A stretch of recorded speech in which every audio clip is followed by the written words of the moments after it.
देखिए साहब, हमारे पास में लिमिट के 3 चैप्टर्स हैं, लिमिट 1, लिमिट 2, लिमिट 3। ठीक है ना। पहला चैप्टर तो एकदम लड्डू सा लगेगा, लेकिन दूसरे चैप्टर में आपका दिमाग खराब हो जाएगा, तीसरे में दिमाग बचेगा ही नहीं। ठीक है, क्योंकि वो तो दूसरे में खराब हो जाएगा ना। तो जिसे लिमिट 2, लिमिट 3 कहते हैं, उसे कॉन्टिन्यूटी एंड डिफरेंशियबिलिटी कहते हैं। उन्हें आप अलग नज़र से ना देखें। जिसे लिमिट आती है वही कॉन्टिन्यूटी एंड डिफरेंशियबिलिटी जान सकता है। इसका अपोजिट इज नॉट ट्रू है। हाँ, क्योंकि आप में से कई लोग सोचते हैं कॉन्टिन्यूटी डिफरेंशियबिलिटी आ जाएगी तो लिमिट सीख जाएंगे, और वो आएगी तभी ना जब इधर से जाओगे तब। ठीक है ना। हाँ, इन्वर्टिबल प्रोसेस नहीं है। तो अपन चलते हैं, आप स्टार्ट करते हैं लिमिट चैप्टर। फटाफट से लिख लीजिएगा। हाँ, अभी है 2 मिनट। ठीक है, लिखेगा इफ, फर्स्ट पॉइंट लिखेगा if x tends to a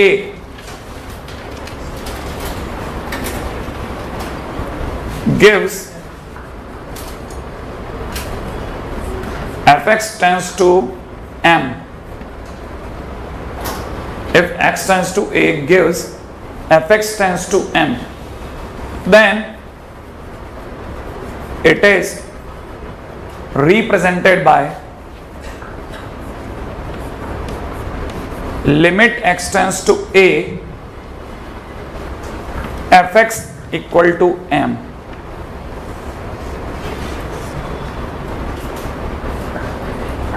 Then it is represented by limit x tends to a fx equal to m. देखिए, अगर आप इसकी भावनाओं को समझ जाएंगे तो आपको बहुत हद तक काफी फंडामेंटल क्लियर हो जाएंगे इसके। ठीक है, जिन्होंने मतलब लिमिट बहुत अच्छे से भी लगाई है, लेकिन कहीं जाकर के उनकी कोई गाड़ी अटकी है, तो मतलब मेरी पहली लाइन ही उनके कई बातों का जवाब दे देगी।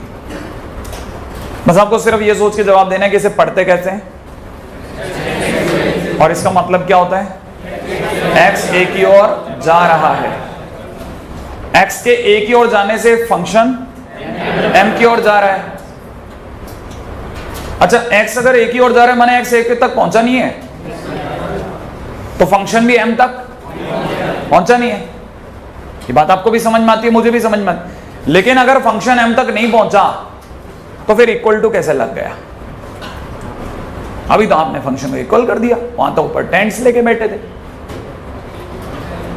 अगर आपको ये कहानी पकड़ में आ गई तो आपको समझ में आ जाएगा कि लिमिट की पहली लाइन ये बताती है कि जिसे लिमिट में इक्वल कहते हैं वो एक्चुअल इक्वल नहीं होता, वो टेंडिंग इक्वल होता है।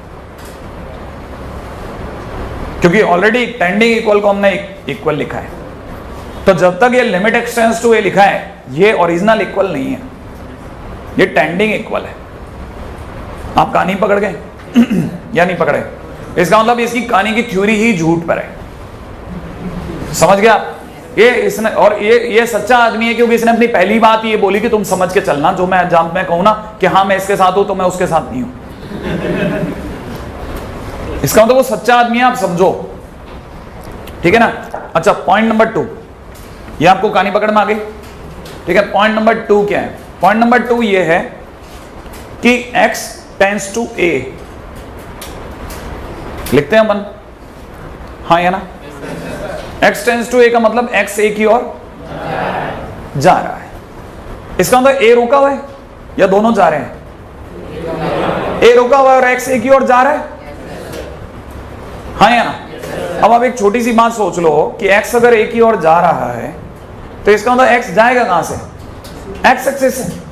भाई x y एक्सिस से जाने से रहा, क्या आजकल x y एक्सिस से भी सर कहीं से भी चला जाएगा, क्या फर्क पड़ता है? ठीक है, अरे x जाएगा x एक्सिस से, नहीं तो कहानी में x बोला ही क्यों?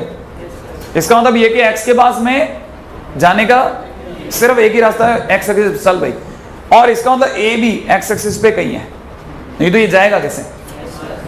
तो इसका मतलब ये कि a x एक्सिस पे कहीं है और x a की ओर जा रहा है। तो x अगर a की ओर जा रहा है तो या तो इधर से जा रहा होगा भाई, ऐसे जा रहा है धीरे धीरे, और या फिर उधर से इधर जा रहा है भाई। मूवमेंट या तो इधर से होगा या इधर से ही होगा, हाँ या ना। इसका मतलब नेचुरल है, नेचुरल कि x के पास जाने के सिर्फ 2 ही रास्ते थे, या तो एक राइट साइड से जाए या लेफ्ट साइड से जाए। अपर लिमिट लोअर लिमिट नहीं होगी, या तो लेफ्ट हैंड होगी या राइट हैंड ही होगी। ये बुक्स ने नहीं बोला, आप ही समझ लो, आपको पता चल जाएगा। एक्स के पास में जाने का रास्ता है क्या भाई? या तो इधर से जाएगा या इधर से जाएगा। और जिस दिन इधर से जाएगा दुनिया कहेगी देखो एक्स ए से बड़ा है, और जिस दिन इधर से जाएगी दुनिया बोलेगी देखो एक्स ए से छोटा है।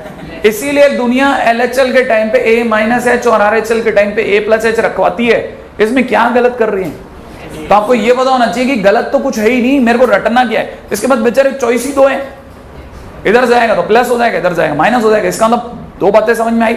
ये अपने घर से नहीं बन रही, मतलब आपको पता लगा होगा ही, ये बेचारे के पास चॉइस ही नहीं थी कोई, ठीक है। इसीलिए ये RHL बना और ये LHL बना। अब यहां एक और बात समझने की है, x टेंड्स टू a का एक इनडायरेक्ट मीनिंग ये है कि x अगर a की ओर जा रहा है भाई, x a की ओर जा रहा है माने जाए जा रहा है, पहुंचा नहीं है।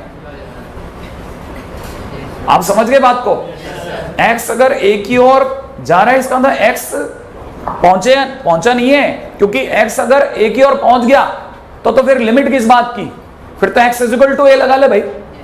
और दूसरी बात x is equal to a संभव ही नहीं है, क्योंकि अगर जिस दिन x इक्वल टू a हो गया उस दिन दुनिया को दिखेगा a टेंड्स टू a। कोई खुद की ओर कैसे जा सकता है? मैं यहां खड़ा हूं, मेरे को बताओ कैसे जाना है मेरे की ओर? पहले घूमू, हाँ या ना? फिर अपनी ओर जाऊं तो फिर मैं हूं का, मैं तो उधर हो गया, मेरे घूमते तो नहीं आया समझ में। अरे आपने देखा ना, जैसे कुत्ता होता है ना अपनी पूंछ का पीछा करता है ना, देखा आपने कभी? पहुंच नहीं पाता। वैसी हालत होता है कि थोड़ी देर बाद में अपनी ठीक है। आपको यहां से एक बात समझ में आ जानी चाहिए, x टेंड्स टू a का मतलब x a पर कभी नहीं जा सकता। इसका मतलब इनडायरेक्ट वे में x a है ही नहीं है समझ में?